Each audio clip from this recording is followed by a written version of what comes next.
speaking of kind of betting and the lines, we touched on those on Wednesday, and one of the more intriguing lines was this first game that we're going to cover, and the one that Mike Evans is going to talk to us about here in just a little bit is the Texas A&M Arkansas game. You can see if you're watching here on the 365 Sports YouTube channel, Texas A&M a 5-point favorite. That line was 5.5 when it opened up. It's moved down a little bit to the Razorbacks.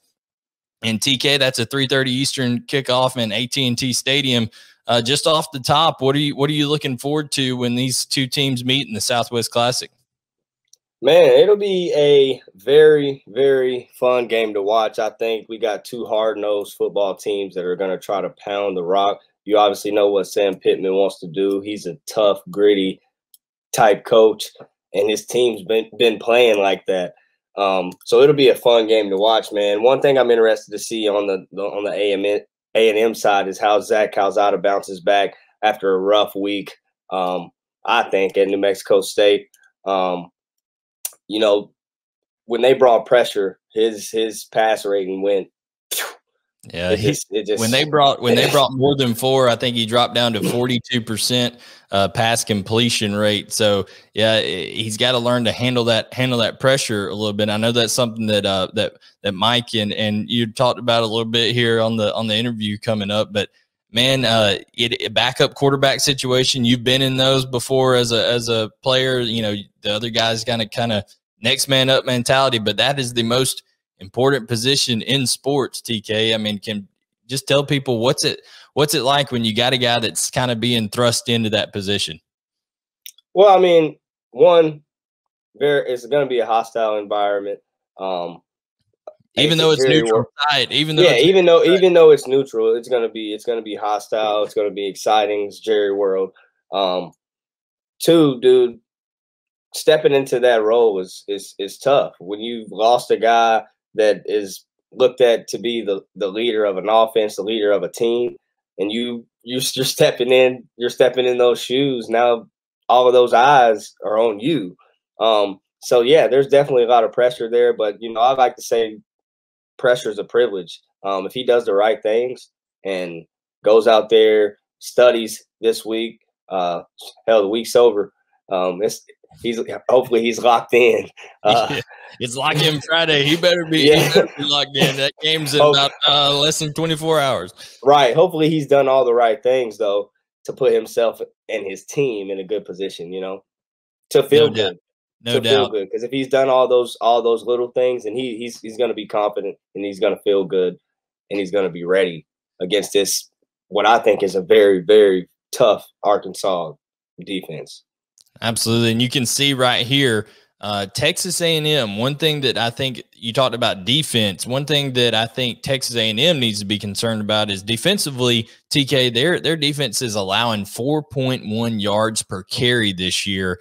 That is not a good recipe when you're facing, as you can see over here, if you're watching on the YouTube channel, Arkansas is averaging 282.3 rushing yards per game. TK, when Texas A&M is averaging giving up 4 yards a carry, if you give 4 yards a carry or more to Sam Pittman and company, they'll take it all day long with KJ Jefferson and that group of running backs that they have over at Arkansas. Yes, sir. 4 yards is an amazing football play, and Sam Pittman will do that the whole way down the field. And I think if Texas A&M allow them to, then they will. KJ Jefferson, they'll run that read option, and he'll ride that thing out and make good decisions, and they'll take what's given to them. And if they're able to do that, it'll be a rough night, I think, for Texas A&M, for sure. Yeah, you talk about Arkansas has running backs like Traylon Smith, who's their leading rusher. And then, of course, they have a freshman whose name is Raheem Sanders. They call him Rocket Sanders. They got Dominique Johnson as well. So it's really kind of a three-headed monster in that backfield there outside of KJ Jefferson on those designed runs and on the quarterback reads that come in that read option game. And, you know, TK, one thing that I think is going to be important in this game, like you already touched on, is Zach Calzada versus the blitz. He's just in a limited sample size, completing like 42% of his passes against when they bring more than 4, and when the opposing defense brings more than 4. And one thing that, Arkansas is going to have to be able to do is, right now Arkansas is 6th in the SEC West in actually getting home to the quarterback. They've only got 7 sacks on the year versus like an LSU that has 17 sacks on the year. So you've seen this with a Georgia team in the last couple of years. Before this season, Georgia wasn't able to get home to the quarterback, right? They created a lot of havoc. They were able to get the penetration, but they weren't able to get home. Arkansas needs to be able to get home to take care of Zach Calzada and this offense in this game, right? Do they? Hey, do they need to get home, or do they need to just bring pressure? I mean, that's true. Maybe he'll.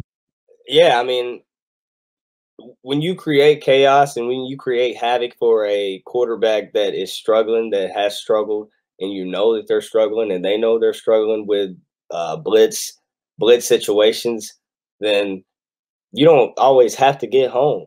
Sometimes they're back there and they're like, uh-oh, and they throw something they shouldn't have. They make a mistake. So in my personal opinion, I think that they probably will get home. But they don't necessarily have to, but they're going to come after them for sure. And the 2 guys that they're going to be looking at to do that is Trey Williams. I call it DL, the law firm of Williams and Williams up there up front for Arkansas. You got Trey Williams and Zach Williams. Zach Williams is a Arkansas guy, but Trey Williams transferred in from Missouri after having a productive career over there. And each one of those, they lead the team in sacks. Trey Williams has 2 sacks, Zach Williams 1.5, and you've got Trey Williams with 2.5 tackles for a loss, Zach Williams with 2. So those big defensive linemen for Arkansas, which Sam Pittman has really tried to build depth there and things like that. I feel like that's going to be a big key, not only to, as Mike's going to allude to in the interview, Texas A&M is going to need to try to run that ball a little bit.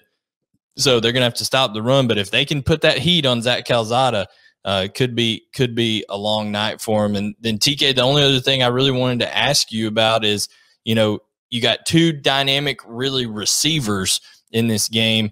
Texas A&M was without Caleb Chapman, but they also could be without Anais Smith, who got a concussion last week. Is listed day-to-day. There have been no, as of us recording it, there's been no determination one way or the other. How big of a loss is that going to be if they don't have Anais Smith to go to for Zach Calzada? I think that would be huge. I mean, he's a guy that they try to do a lot of different things with. They put him all over the field. He's somebody that is a very special player. You want the ball in his hands. So I think, and it's evident that they try to get the ball in his hands. So I think it'll be definitely a big blow, but next man up, guys have to step up. Guys have to step up and make plays. Although they're struggling looking at this list, they're struggling. They're banged up out wide. So again, more guys have to step up. Then the other thing I was going to ask you, very similar to kind of what you guys did with Georgia, being able to, when you were there, being able to run the football so effectively, teams would have to, try to bring extra hats into the box and stuff like that. And you'd get those one-on-one matchups. Traylon Burks, when he gets those one-on-one matchups for Arkansas, I feel like that's going to be a key to the game because, Arkansas is able to rush for 282 yards a game. So, TK, you got to do something defensively to negate the run. And when you do, there's Traylon Burks one-on-one. Right. Traylon Burks is a guy that's really special, probably one of the best receivers in the league, probably top 3 receiver in the SEC. And when, to your point, when you're running the ball well, like Arkansas is running the ball, the other team takes note of that, and they stack the box, and that opens up the field. And with a guy like Traylon Burks, you might have to have a guy over him. So they might run some sort of a shell defense with a safety over top of them to kind of prevent those big plays. Yeah, and when it comes to Arkansas and their attempts to run the ball, we do want to note here before we make our prediction that it looks like they're going to be without Ricky Stromberg, their center, and without Dalton Wagner, another offensive lineman. So they could be without 2/5 of that offensive line in this game. So with that being said, and all the schematic stuff we've talked about, before we do our interview here, we transition our interview with Mike Evans. Go ahead and give me your prediction, your lock-in Friday prediction for the Southwest Classic. My lock-in Friday prediction is Arkansas 24, Texas 17. Texas A&M, excuse me. Texas A&M said 24-17. Yeah, I like that. I don't trust this Texas A&M offense right now, especially with just Zach Calzada. This is a prove-it game for Zach Calzada, right? Obviously, he's talented. You don't get recruited by Jimbo Fisher and brought to College Station to play ball if you're not talented. But there's a development period, right? And experience, you only get it one way, by playing. So I agree. I think that Arkansas will create some turnovers in this game. I think it will get tight late just because of the overall talent, and that defense returning 9 starters for A&M is just a monster.